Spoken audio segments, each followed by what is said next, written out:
Islam teaches that Mecca was always sacred, that Abraham and Ishmael built the Kaaba, that long before Muhammad it was already a center of worship and pilgrimage. Muslim tradition claims people traveled from all over Arabia to Mecca, that it was a major trade hub, that it held spiritual and economic influence even before the 7th century. But when you check the facts, it falls apart.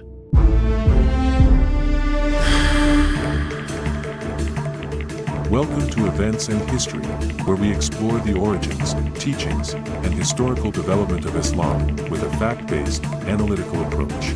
I saw this video that casts doubt on the existence of Mecca in the 7th century when Muhammad was supposed to have formed his religion there. It's such an eye-opener, so I decided to share. Watch till the end and tell us what you think in the comments section.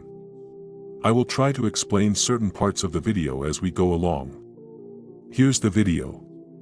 Archaeologists have uncovered the tombs of pharaohs, the walls of Jericho, and the temples of Babylon. History leaves footprints. You can follow them. But when it comes to Mecca, the trail goes cold.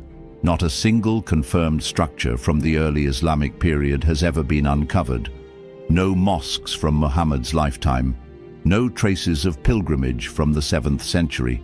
And here's what makes it worse. Independent archaeologists aren't allowed in. Only Muslim-approved teams, no outside verification, no peer-reviewed digs. Why would the holiest site on earth be off-limits to science? Maybe because what we'd find is nothing. Islam teaches that Mecca was always sacred, that Abraham and Ishmael built the Kaaba, that long before Muhammad it was already a center of worship and pilgrimage. Muslim tradition claims people traveled from all over Arabia to Mecca, that it was a major trade hub, that it held spiritual and economic influence even before the 7th century. But when you check the facts, it falls apart. Ancient Greek geographers like Ptolemy never mention Mecca. His famous world map from the 2nd century lists dozens of cities across Arabia, but Mecca isn't one of them. The Roman Empire had contact with Arabia through trade routes, especially for frankincense and spices. Cities like Petra, Dedan, and Gera are documented. Mecca is completely missing. Even the Periplus of the Erythraean Sea, a Greek merchant's guide from the 1st century, describes Red Sea trade in detail: ports, towns, caravan routes. Again, Mecca is absent. Jewish and Christian texts from late antiquity reference many Arabian peoples and cities, but never Mecca. Not once. No archaeology, no outside texts, no maps, no inscriptions. If Mecca was truly a religious or commercial center before Islam, why did the entire ancient world forget to mention it? The only place Mecca seems to exist is in Islamic sources written after the fact. When you visit Jerusalem, you can walk through tunnels under the Temple Mount, see stones from the Second Temple, inscriptions with the name of Yahweh. In Petra, you can see entire cities carved into rock. In Egypt, the tombs of pharaohs still echo their stories. But Mecca? Nothing. Not a single archaeological layer confirming Mecca's early Islamic past. And here's the bigger issue. No one's allowed to look. Saudi Arabia strictly controls all excavations in Mecca and Medina. Independent archaeologists, especially non-Muslims, are banned. No open digs, no peer-reviewed findings, no access to sites of alleged historical significance. Why? What do you find when you dig in Jerusalem? History. What do you find when you dig in Mecca? You're not even allowed to try. And even if there was ancient history in Mecca, it's too late to find it now. Over the past decades, Saudi Arabia has destroyed over 90% of historic Mecca. Entire neighborhoods dating back centuries were bulldozed. Even buildings from the early Islamic era, gone. The house of Khadija, Muhammad's first wife, demolished. The birthplace of Muhammad, replaced with a library.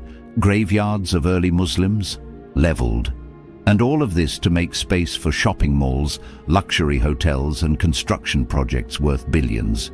The Abraj al-Bait towers, towering over the Kaaba, now sit on top of ancient ruins that will never be studied. UNESCO and international scholars have raised concerns, but no one can stop it.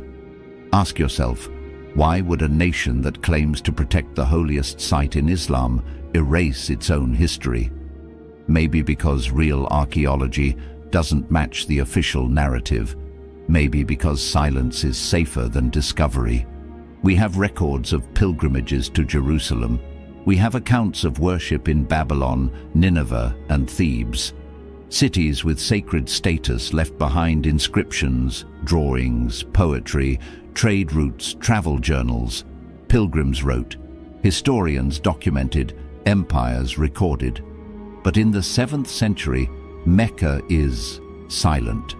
No Roman, Persian or Byzantine source mentions a grand pilgrimage site called Mecca before Islam. And it gets stranger. Some of the oldest Neither ancient geographers nor traders and merchants documented any place called Mecca before the 8th century AD.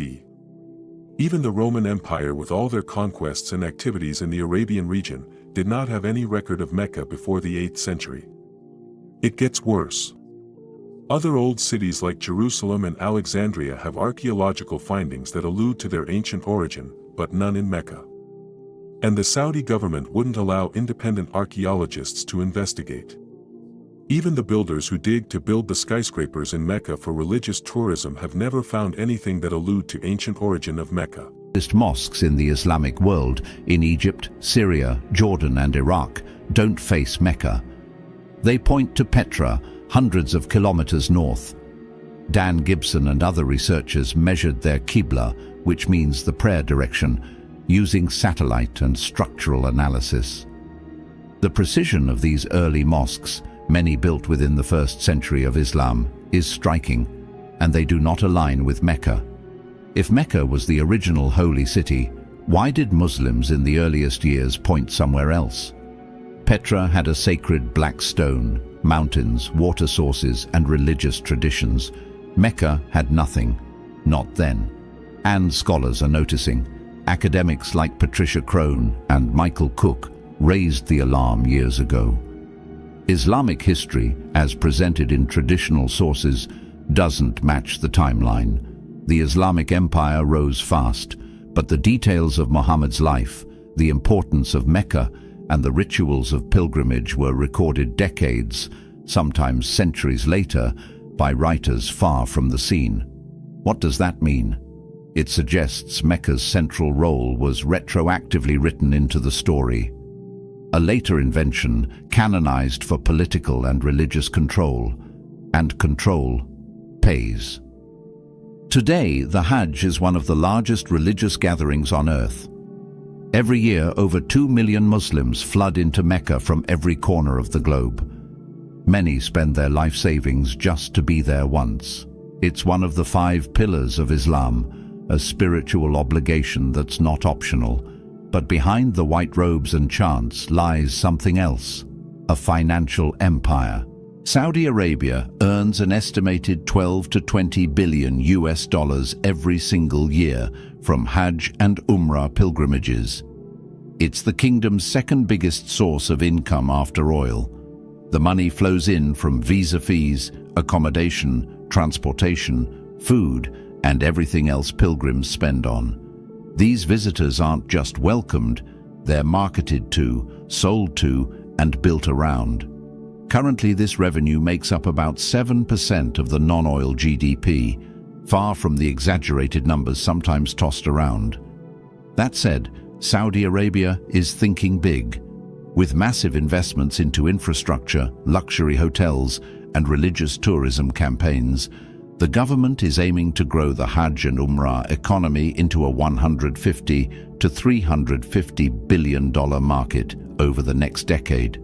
But that's a future projection. Today, the real earnings are still in the low tens of billions. While studies point to Petra in Jordan, rather than Mecca, as the ancient Arabian city where Islam possibly started, Mecca is booming with religious tourism.